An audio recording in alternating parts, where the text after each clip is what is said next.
वन्दनात् प्रणतपापकर्षिणीं सेवनादमृतवर्षवर्षिणीं संश्रयादखिलदोषमर्षिणीं श्रीजानकीचरणरेणुमाश्रये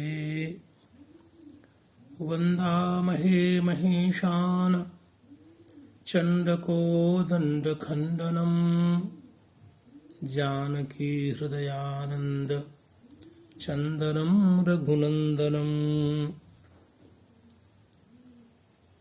वाञ्छाकल्पतरुभ्यश्च कृपा सिन्धुभ्य एव च पतितानां पावनेभ्यो वैष्णवेभ्यो नमो नमः। पूज्य चरण पुण्य श्लोक श्री भक्तमाली श्री हरिचरण दास जी महाराज की पुण्य स्मृति में उनके आश्रित जनों के द्वारा स्निग्ध जनों के द्वारा जो आयोजित किया जा रहा है उसमें मैं भी उनके चरणों तक अपना प्रणाम पहुंचाना चाहता हूं। श्री महाराज जी की साधुता, श्री महाराज जी का स्निग्ध वैराग्य, श्री महाराज जी का भगवान के चरणों में निर्व्याज अनुराग, श्री महाराज जी का विषय प्रबोधन की पटुता, ये सारी बातें विलक्षण थी। मुझे श्री अयोध्या धाम में श्री सरयू जी के तट पर बाबा श्री अभिराम दास जी महाराज के ठाकुर जी के विशाल प्रांगण में एक बार श्रीमद् वाल्मीकि रामायण की कथा कहने का सौभाग्य प्राप्त हुआ। उसमें करुणा करके श्री महाराज जी पधारा करते थे। तो उसी क्रम में जब वाहन पर आरूढ़ होकर हम लोग श्री रामहर्षण कुंज साथ जाते थे तो अन्य संतों के साथ श्री महाराज जी का सत्संग हमें प्राप्त हुआ। उसमें श्री गिरधर गोपाल शास्त्री जी और रसिक श्री हरिदास जी महाराज आदि बड़ी उच्च कोटि के संत सब अपनी सन्निधि देते थे और श्री महाराज जी कतिपय विषयों का निरूपण करते थे। तो मुझे सुनने का अवसर मिला।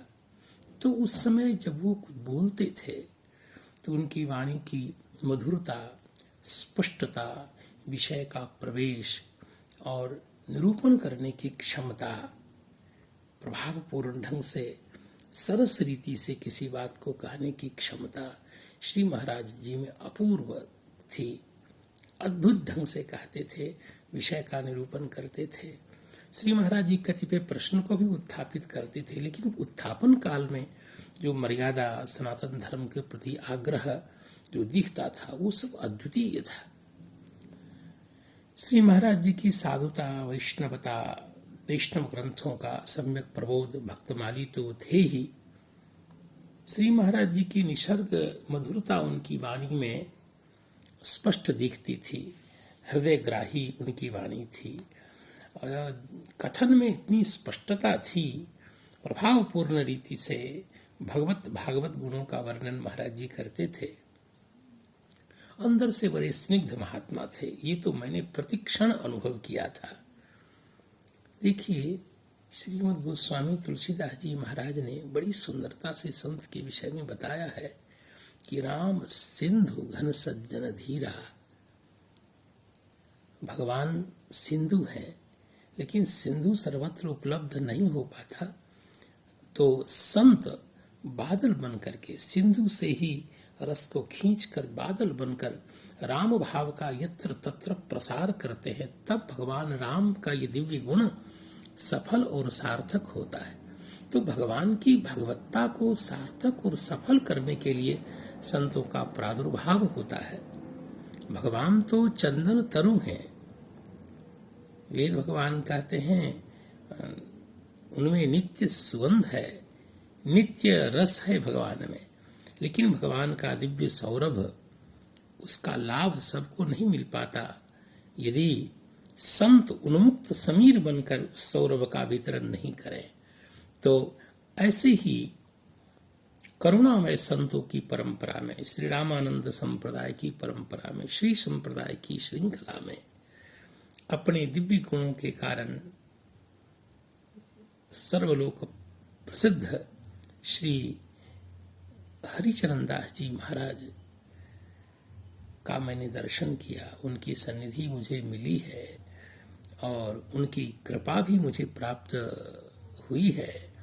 तो उनके चरणों में, यद्यपि वो श्री भगवान के दिव्य धाम में विराजमान होंगे और वहाँ भी वो भागवत गुणानुवाद करते ही होंगे, तो अभी इस पवित्र क्षण में जब उनके पुण्य स्मरण का काल चल रहा है, तो मैं और कुछ नहीं, उनके दिव्य गुणों और दिव्य वैभव, दिव्य साधुता, उनके दिव्य वैराग्य और भगवत समर्पित जीवन, धन्य जीवन को प्रणाम करते हुए और उनके चरणों में मैं ये प्रार्थना करता हूँ कि भगवान, आप तो श्री राम प्रेम मूर्ति सिद्ध हुए, तो आप अपने दिव्य गुणों से कतिपय बिंदुपात मेरे ऊपर भी करें, ताकि मेरा भी ये जीवन धन्य हो और भगवान श्री सीताराम जी के लिए ही यह जीवन समर्पित हो, ऐसा आशीर्वाद प्रदान करें। ऐसे संत बहुत कम होते हैं, ऐसे संत भगवान के द्वारा ही प्रेषित होते हैं जगन मंगल के लिए। तो हमारे संप्रदाय में, श्री संप्रदाय में बड़ी बड़ी भजनानंदी संत, नामानुरागी, भगवत गुण गानानुरागी हुए। उसी श्रृंखला में हमारे पूज्य चरण पुण्य श्लोक श्री महाराज जी श्री हरिचरण